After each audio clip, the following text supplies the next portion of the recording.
Choisir une œuvre parmi les collections du plus grand musée du monde, le Louvre, et en réaliser une copie, tel est le défi qui a été relevé par 100 artistes français et internationaux pour Copiste, la nouvelle exposition du Centre Pompidou-Metz. Je me suis enfermé 3 heures de temps dans le Louvre et j'ai dessiné en direct les 6 lettres du mot Louvre. Toute la difficulté, c'était de se dire comment faire tenir du Mona Lisa dans un L, le radeau de la Méduse, comment le faire tenir dans un R. Et j'étais un peu comme un sismographe par rapport à l'œuvre. J'essayais de sentir et de pouvoir, dans ce temps imparti, redécomposer le tableau pour le recomposer à ma manière.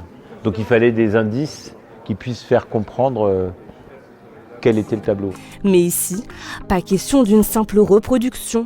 De la Joconde à la victoire de Samothrace, en passant par le radeau de la Méduse, chaque œuvre a été revisitée et si certains copistes ne suivent pas à pas leur maître, d'autres s'en affranchissent complètement. C'est super intéressant parce qu'en empruntant leurs gestes, on comprend aussi ce qu'ils ont voulu dire et en même temps on les refait avec notre propre corps contemporain. Je fais référence à une œuvre de l'histoire de l'art que je viens tisser avec un texte qui la met en résonance. Et j'ai trouvé que c'était évident que cette figure de la liberté, elle allait venir incarner, presque ventriloquer, les voix de ces guerrières du livre de Wittig qui luttent contre le patriarcat, mais pour créer un nouvel état des lieux où la paix serait faite entre les hommes et les femmes. En mettant en lumière cette pratique ancienne des copistes, le Centre Pompidou-Metz, en collaboration exceptionnelle avec le Louvre, fait se rencontrer l'art classique et les artistes contemporains.